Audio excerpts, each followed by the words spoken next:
Hello, my name is Wes Smith and I'm one of the pastors of Harrisburg UMC. I'm going to talk for a few minutes about effective communication. In the first video, Reverend Matthew Burton gives some good, practical tips about this topic.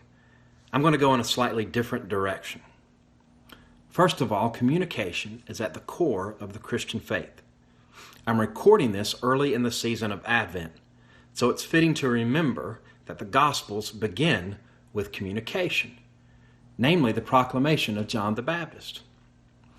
Our particular vocation as communicators of the gospel started on Easter morning, as Mary Magdalene, Mary the mother of James, Joanna, and a few other women ran from the empty tomb to tell the other followers about the resurrection. In the book of Acts, while the Holy Spirit empowers the apostles and the other followers of the way in a number of ways, the power of the Spirit is most clearly demonstrated in the act of communicating the gospel with transformative effectiveness. Communicating the good news of Jesus Christ by the inspiration of the Holy Spirit within us is at the core of who we are as Christians in general and ministers in particular. For many people, pastors and lay people, preaching is what comes to mind when we think of effective communication. And for good reason.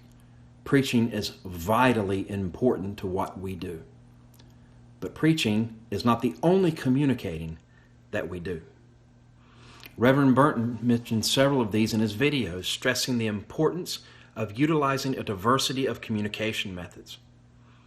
Looking even deeper than specific strategies or methods, it's helpful to think about communication that happens in ways that we don't plan or script. And it helps to give some attention to stuff that we might not normally be aware of. Nonverbal communication, how we speak and how we carry ourselves when we're anxious or distracted or bored. The importance of silence and how that can be interpreted or misinterpreted. Pastors, take note. More than anyone else in your church, your lay people are paying attention to you. What you say and how you say it. How you sit in your chair or pew during worship. What you're doing during all of those meetings. And it's not just the bad stuff that they notice. They pick up on your attentiveness, your joy, your engagement in worship or in conversation. It's helpful to remember that our vocation is a public vocation, and not just during Sunday morning worship. My wife and I are blessed to be able to co-pastor at Harrisburg UMC. This means that we're able to divide and conquer, so to speak, when it comes to some of the meetings of the church. Every now and again I'll attend a meeting, and later I'll give Tony Ruth a recap of what happened. I'll basically focus on the content of what was said. Tony Ruth will ask some deeper questions. What was the tone of their voice when they said that? What was his or her expression? How did they say it? I got to be honest, throughout much of my ministry, I really didn't pay attention to all of that. Over the past few years, I've worked on becoming more observant in meetings, paying closer attention to facial expressions, someone's posture, the tone of their voice, all of those nonverbal clues, because Tony Ruth is right. Those things are important, and we ignore them at our peril. Sometimes it's an indication that something is not going well in the meeting itself, that someone is unhappy. Other times it might be an invitation to a later one-on-one pastoral care conversation after the meeting. Hey, I noticed that you were a little bit distracted in our meeting. Is everything okay? It might be nothing, but then again, it might be something important, and paying attention will give us an opportunity to follow up. And either way, you're letting that person know that you are paying attention to them and that you care about them, that you notice what's going on.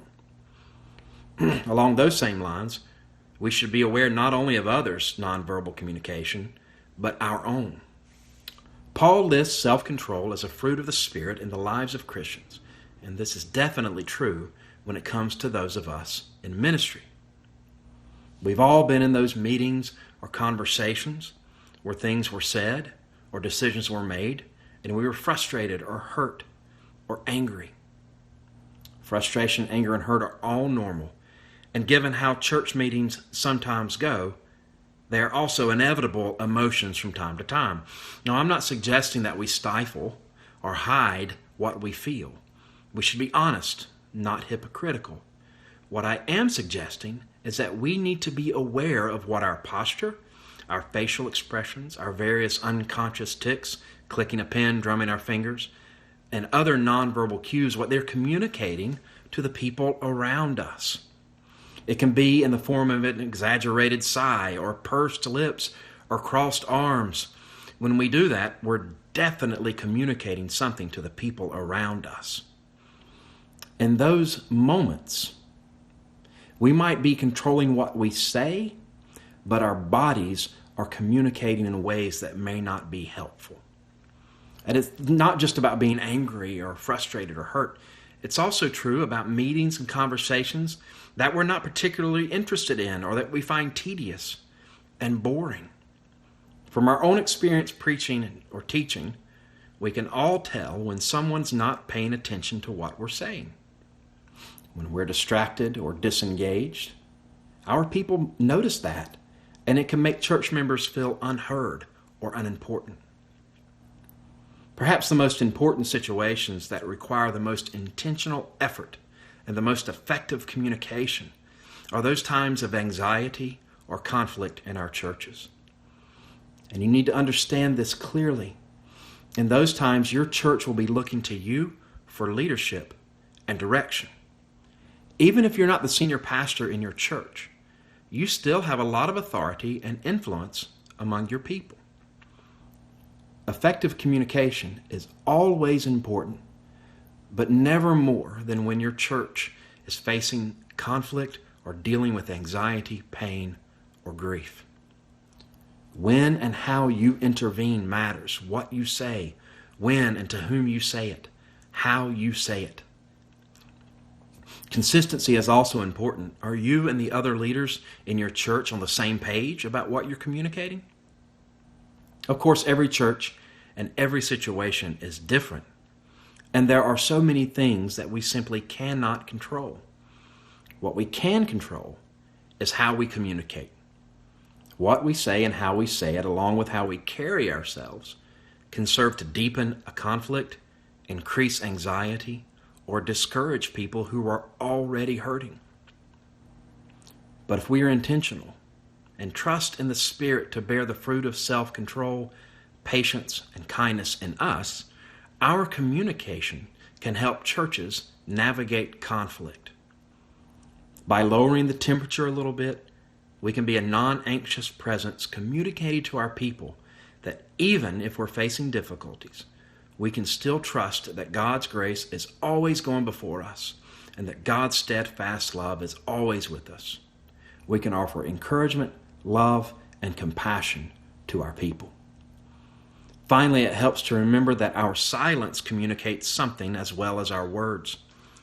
Poorly chosen silence can be just as damaging as poorly chosen words.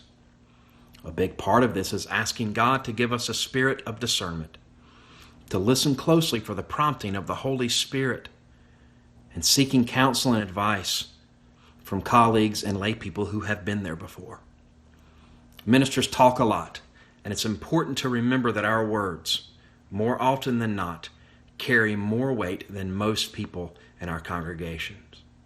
So when we are purposefully and strategically silent, it might allow the voices of lay people to be heard in new ways.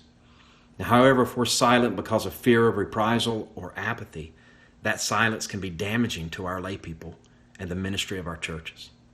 Having said all that, I think now's a good time for me to take my own advice about being silent. Grace and peace